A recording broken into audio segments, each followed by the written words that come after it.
ఇప్పుడు మాజీ ఎంపీ నవ తెలంగాణ ఇన్ఛార్జి తమ్మినేని వీరభద్రం గారిని మాట్లాడవలసిందిగా కోరుతున్నాను.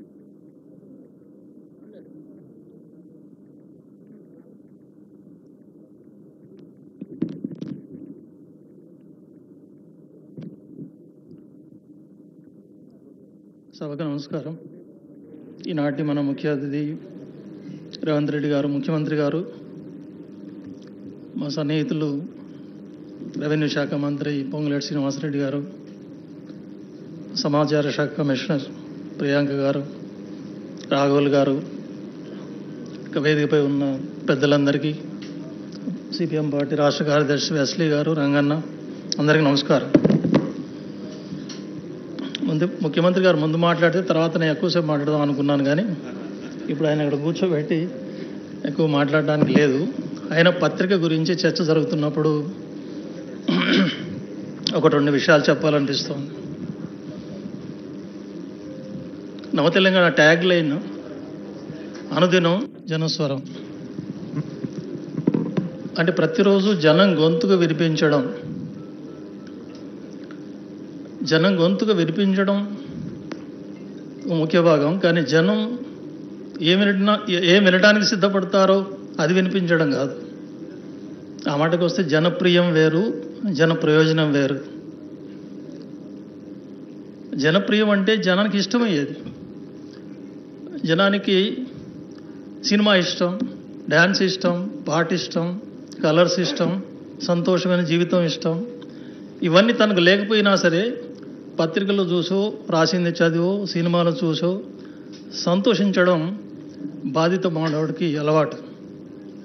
అందుకని అతను ఇష్టమైంది ప్రచురిస్తే, ఇష్టమైంది రాస్తే సర్క్యులేషన్ ఎక్కువ ఉంటుంది. ఆ పత్రికతో ప్రయోజనం ఏంటంటే జనాన్ని సంతోషపెట్టడం. ఆ పేరుతో సర్క్యులేషన్ ఉంటుంది కాబట్టి డబ్బు సంపాదించడం.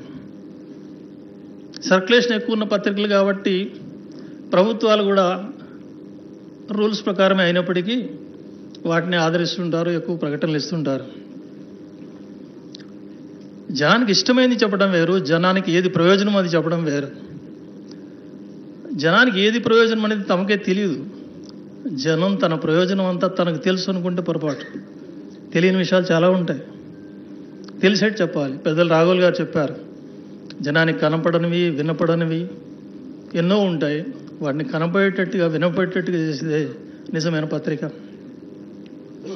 ఒక చిన్న ఉదాహరణ చెప్తారు. నిన్న పార్లమెంట్లో చర్చ జరిగింది.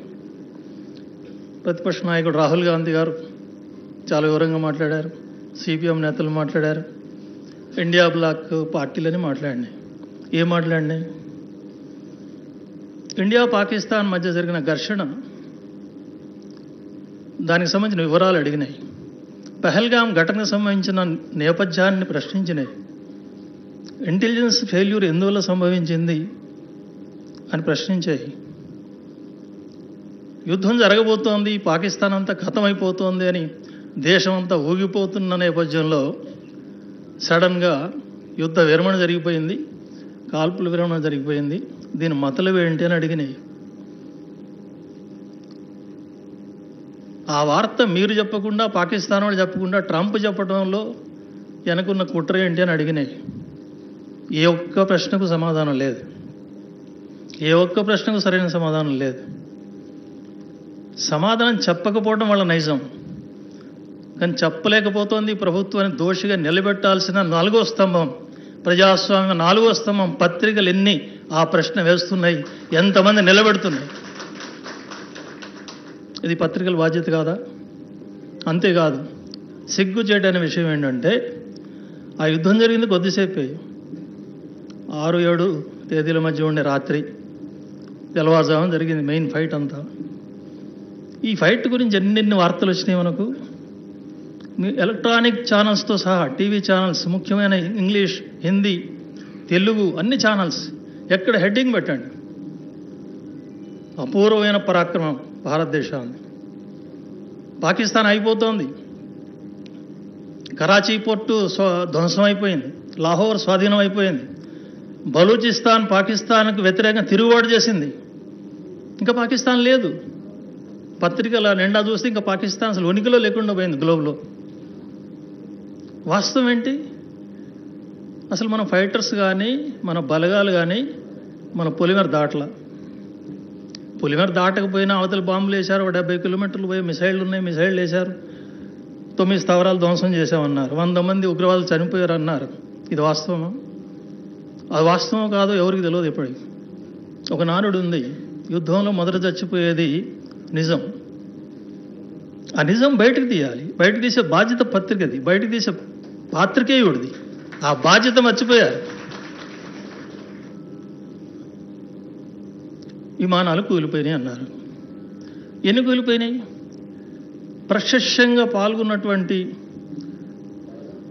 ఎయిర్ మార్షల్ ఆయన బ్రిగేడియర్, ఆయన ప్రశ్న అడిగితే భర్తీ, ఆయన అడిగితే చెప్తాడు యుద్ధమైన తర్వాత నష్టాలు ఉంటాయి అన్నాడు.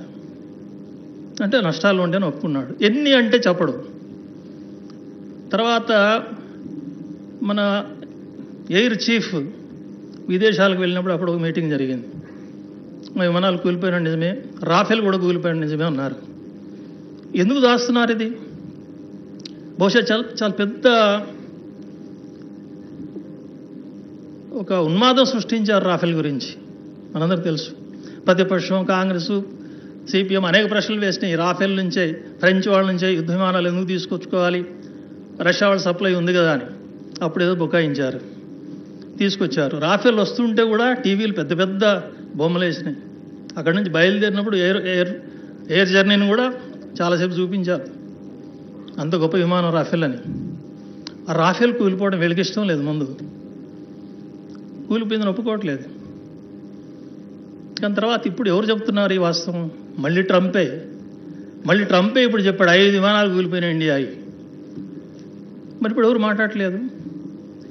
నిన్న రాహుల్ గాంధీ గారు ఒక సూటి ప్రశ్న వేశాడు.